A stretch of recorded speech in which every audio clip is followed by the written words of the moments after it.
By what name are you known? There are some who call me Tim.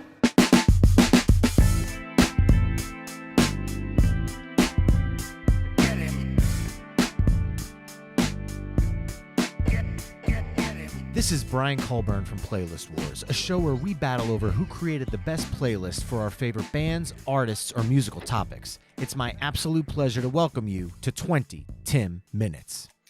What is going on, everybody?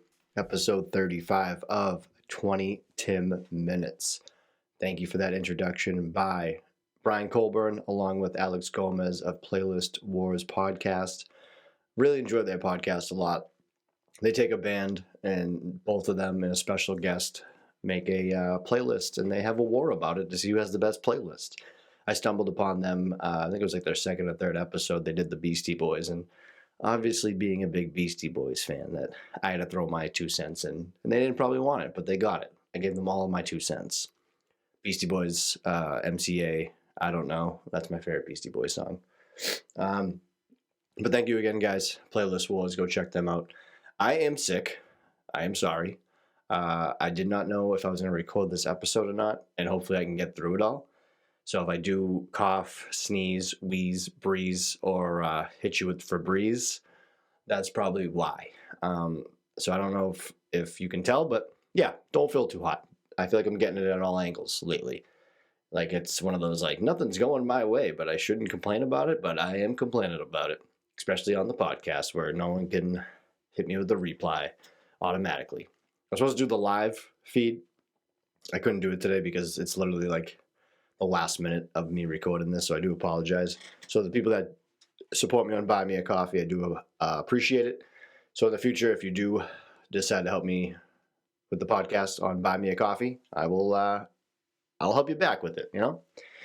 I don't know how to take meds. I took Dayquil, then I realized I just didn't drink any water for the rest of the day. I went to the primary, not my primary care, but my urgent care, because I didn't know what was going on. Had a sore throat, turned into like swallowing razor blades, turned into I can't feel my chest. So I went, got all my tests done, no strep, no bronchitis. They made me take a COVID test, which I didn't want to take again. Took so many of them and I never had it. Felt like she was tickling my brain. The doctors. I was talking about this on my Instagram story when I was driving there. Doctor's offices are so funny because I go by Tim everywhere I go, but when I go to the doctor's office, I always say Timothy. So when they come out, they're like, Timothy? I'm like, oh yeah, that's me. Oh, how you doing today? Oh, I'm doing good. You? Good, thanks. Step on the scale. And then anyone that's at a doctor's office, you have this moment, you're like, do I take my shoes off? Do I take everything out of my pockets? Like, what am I being weighed for? Just to see if I'm a fat fuck now, or I lost way too much weight and now I'm wicked skinny? Like, that's got to be what that is, right? Make sure you're doing healthy things, because I want the real deal when I go in there. Like, what am I looking at? How am I feeling? Why aren't you taking my height? You not think I'm going to grow anymore? Because I would like to grow. And there's other funny ones like that. I was talking about the whole cough thing. Like, just cough. Like, how do we know how to cough? Like, like my body can do that, but I can't. I don't know how to swim. I know how to make my body cough, but I can't go into water and tread and not die.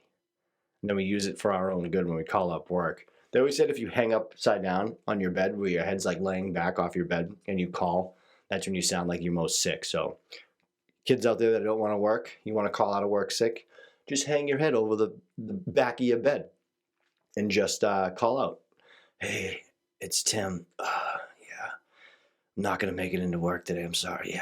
Yeah, I will. Thanks. Have a good one. But yeah, I went to the doctor today, and I was like, what should I do? And she was just like, no more monkeys jumping on the bed. And I was like, fuck. Then I pulled out an apple, and then I just never saw her again. So that's that. But yeah, so I do apologize for the way I sound, and if I sound sniffly. So this isn't my best episode. I agree. And if you're watching this, I probably look like absolute shit, because I feel like absolute shit. And it's funny. It's like, it's summer, July. I'm getting sick. Like, I have a cold. That shouldn't be happening. It shouldn't be happening at all. But yeah.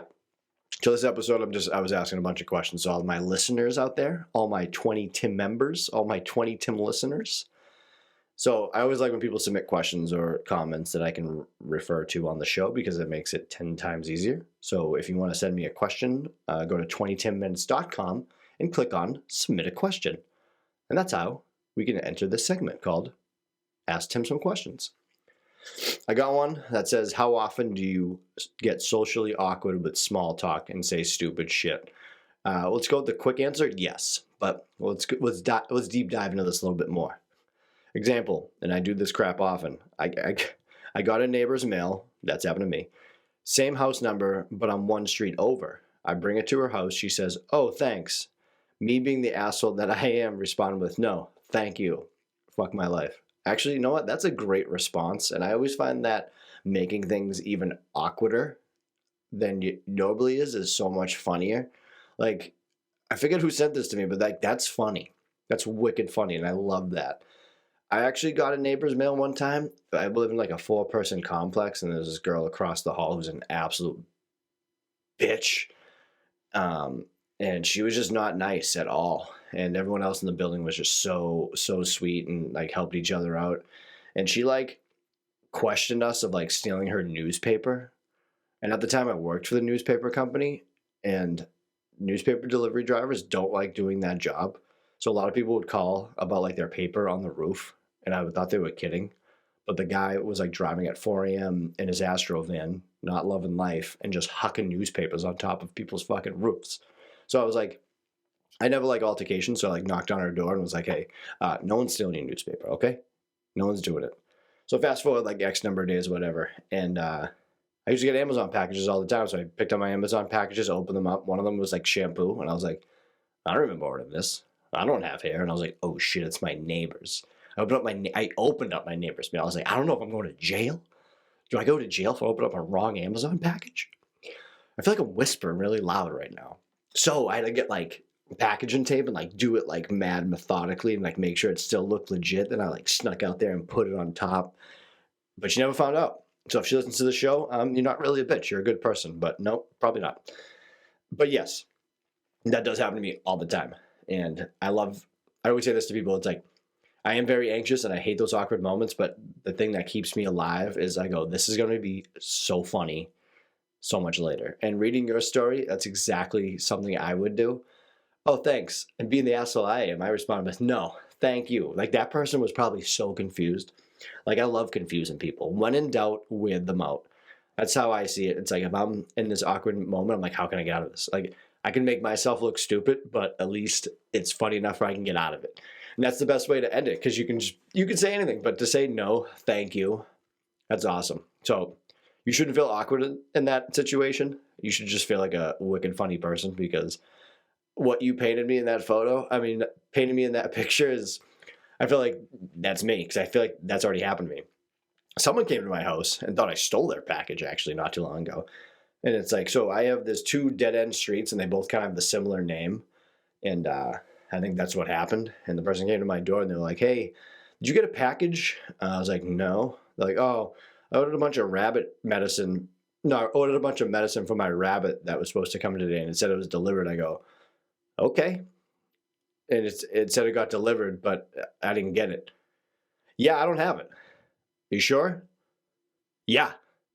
I was like so confused. I'm like, first of all, I'm like, who's stealing rabbit medicine? Second of all, if they stole rabbit medicine, they would probably bring it back, because I don't know where you would resell rabbit medicine. Because if you go to the rabbit medicine store, it's not going to exist, because I don't know where that is. I guess you can go to Chewy.com and see if you can hit the refund button. By the way, Chewy's customer service is top notch. If you don't go to Chewy, this is an unad shout out to Chewy. Great company. They actually donated a basket for when I raised money for Tap Out Cancer for jiu-jitsu. So fucking, you know what? Go buy Chewy. I support Chewy. I'm going to see if they can send me a sticker to put up in the closet. What the fuck was I even talking about? Rabbit medicine in hospitals? Oh my God, I don't feel good. So yeah, awkward situations, I low-key love. High-key hate. Next question. What's your method for amping yourself in situations you're feeling just out of it totally, but need to deliver? Oh, man. Yeah, it's from Hops Geeks News. That's a great question, because right now I kind of just, I'm not even amped up to, but so like amped up. So to get to do this right now, I had to like take a bunch of medicine and relax. I was like watching a movie downstairs and I was like, fuck it, let me just go do it. But to like get like amped, I feel like this goes with a lot of people. It's probably music. Music is a big motivator for me. Like, I think, I brought this up before. This is a great question. Throw on the Ultimate Warrior theme song. Dude, fucking, I'll run through a brick wall. Don't even care. I might not make through it, but I'll give it 110%. But yeah, that would probably be my answer for that, to get in those situations. If I have an audience too, is a big thing. If I'm gonna go do something and I don't feel amped up, I need someone to be like, dude, do it. Just do it.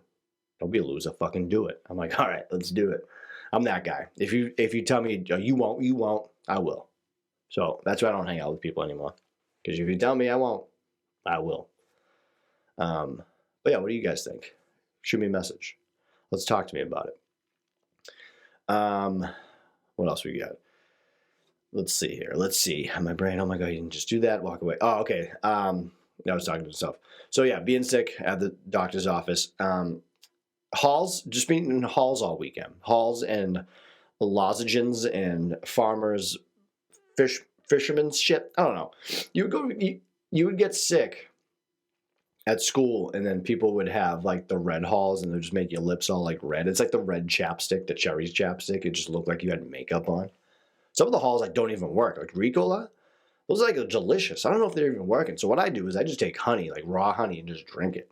But then I thought, like, am I just drinking like natural glue? Is my throat gonna close up with all the honey I've been drinking or eating? Do you eat honey or you drink honey? It's gotta be eat, right? But if it's in liquid form, then I'm drinking honey, kind of like syrup. So if am I eating syrup or am I drinking syrup? So with honey, what do you do with it? Are you eating it or are you drinking it? It's got to be eating it, right? Because bears eat it. Dude, this is going great. I'm glad you're still tuning in. But yeah, man, I hate being sick. I just like, and I know why. Like, it's just so much things going on, and like, I can tell like my truck has just been a fucking mess inside. And I usually keep it organized, and there's like pizza boxes from like 2 weeks ago in there. But like, I don't even care. Like, I'm telling you this, and I don't even care it's still in there. I'm like, whatever. Put another air freshener up. That's another thing. Air fresheners, like, me and my friend have always talked about like inventions that just have met their potential. Like, what's going to happen with TVs? Like, TVs, there's nothing else you can do with the TV instead of like hitting a button in your brain and it shows up. Air fresheners, like, they made the little clips, but the tree has maxed out. Why is the tree still available in the air freshener community? Like, you gotta cut it off a little bit and get the first branch out, and then like 2 weeks later you gotta do it. No, everyone's ripping those things instantly, and it's like that thing is the equivalent of the fruit stripe gum. All right, you either fucking do it right away and get like 10 seconds of smell, or like you just gotta try to like chew it as much as you want. No. Both of those things fucking suck. I don't know how they're still in business. I would love to go to the fruit stripe factory, the fucking tree air freshener factory, and the rabbit medicine factory, and see how they're still run today. Because I have no idea. That's how life works. All right, what other suggestions did I get this week? This is just Timmy's suggestions week to get through, because my nose is just running and I don't want to pick it or sniff it so it doesn't sound bad. Talk about the effect of other people's mental health on yours, how people's actions affect those around them and their mental health. Yep, there it goes. That's a great one. People forget about that all the time. It's like, yeah, it's like other people's mental health on yours, and it's like you try to help and it's just not working, and then it affects your mental health. So it's like a vicious cycle.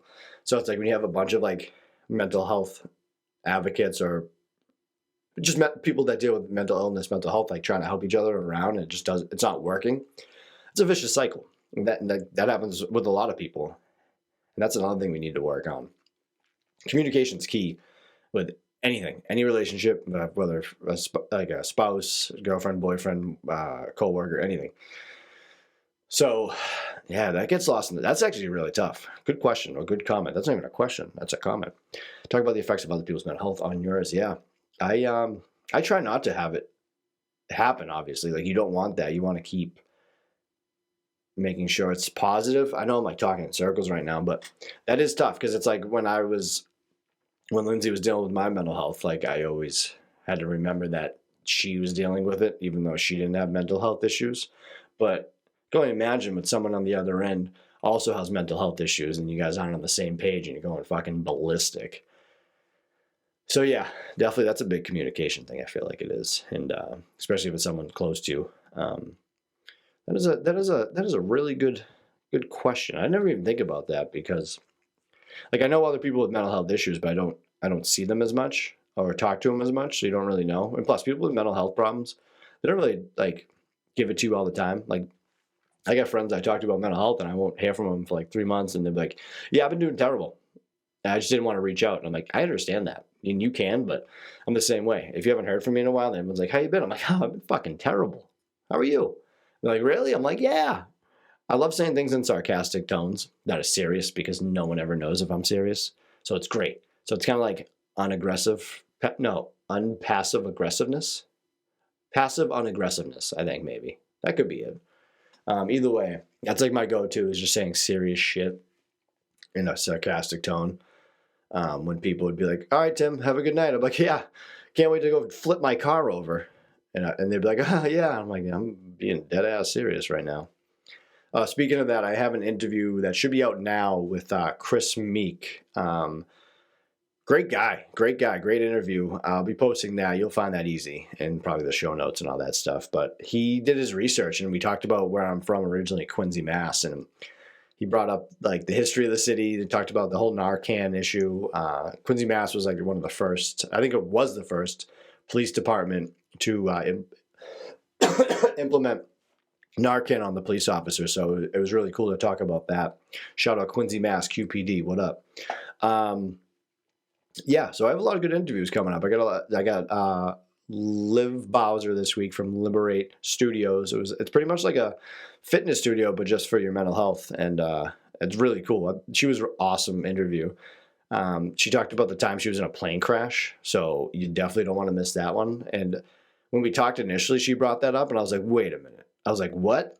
So like we just kept on talking. I was like, dude, we have to bring that up because that is fucking bananas. So that'll be out this week. Be sure to check that out. Other than that, I got my 20 Tim moments or 20 Tim memories. I don't know which one I'm going to go with. Just been posting like uninspirational memories because like I have all those extra like headshots I took that I'm like, I don't know what I'm going to do with these. So just on my downtime, I'll make like little quotes on them. And what my first one was like in the 4th grade, I called my teacher mom and I still haven't forgotten about it yet. So it's like those little silly things, just me being a little silly goose. I'm going to throw some bread at you because you're a little silly goose. Yeah, so, yeah, I don't know. I'm all hopped up on meds. I'm hopped up on my own meds. I got a half of a stuffy nose. I got the post-nasal drip, which I think is like cocaine light for people. Everyone always talks about when they do cocaine, they feel like they drip. I'm like, this is what they must feel, but this is awful. So I don't know if that's even good. Now I'm picking my nose. God damn it. I'm so sorry, people. Yeah, let's go through the song suggestion. This came up on my Spotify randomly. So if you're a 90s kid, that's another thing that kind of drives me nuts. When people are like, yo, I'm a fucking 90s kid. You're like, oh, what year were you born? 99. You're like, go fuck yourself. That drives me insane. I hate being the gatekeeper. You know what I mean? Like you see someone wearing a Nirvana shirt and you just be like, name me like 6 songs. Just name me 6 songs, but you don't want to say it because they'd be like, oh, I just can't buy a shirt from Target for $14.99 and wear it. Ugh. I'm a savage. But yeah, but when it comes to like legit 90s cartoons, like no, like square up. Fucking square up. If you don't know who Eek the Cat is, you're throwing the gloves on. I think it was like mine was like up until like Rocket Power and Angry Beavers and SpongeBob. That was my cutoff. I didn't watch any of those shows. I was heavy Rugrats, Doug, fucking can't even think about it. Eek the Cat. Eek the Cat was my guy. No one ever remembers Eek the Cat. That was my show. The X-Men animated series, Guts, Legends of the Hidden Temple. David the Gnome was one. I don't remember watching that. Lindsay was a big David the Gnome guy. I don't remember that one. I was too busy watching fucking WMAC Masters. What do you know about that? Do you know about WMAC Masters, son? I don't think so. But the Beets Killer Tofu. It came up on my Spotify. That is a fucking bop, dude. That song slaps. Cap, no cap. I just said 3 terms I heard in the past year, and I don't know what they mean, but they sound cool. Ice in my veins. Killer Tofu. And the only movie suggestion I'm doing is because I haven't watched shit lately. Is I was just watching This Is 40 with Paul Rudd and Judd Apatow's wife, who he just always puts in his movies. But Wyatt Russell was in it. Played one of the fake hockey players with the Philadelphia Flyers. That guy rocks. Like, dude, Kurt Russell's kid, Wyatt Russell, that guy, whew, absolute stud. I'd kiss him right on the mouth. He's always in he's that guy that he pops up in movies. Now you're like, dude, he was in movies that I was like, oh my God, like, this guy's in it. Now I'm like looking forward to him being in movies. If I see his name in a movie, I'm like, I gotta see it. Wyatt Russell. Shout out Wyatt Russell. Thank you oh my God. Thank you so much, guys, for rocking with me on this episode. I did not feel too well. I still don't feel too well, but hopefully I entertained you enough that you stayed along for the ride. And thank you guys so much. Go make sure to drink your water, take your vitamins, eat healthier. Don't sound like me, like you just ate some broken glass and rinsed your mouth out with it, because that's how I feel right now. So, with that said, I love you, and have a good one. I don't feel good.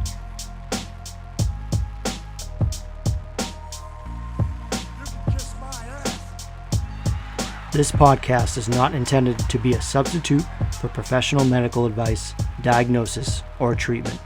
Always seek the advice of your physician or other qualified health provider with any questions you may have regarding a medical condition. If you are feeling suicidal, please dial 911.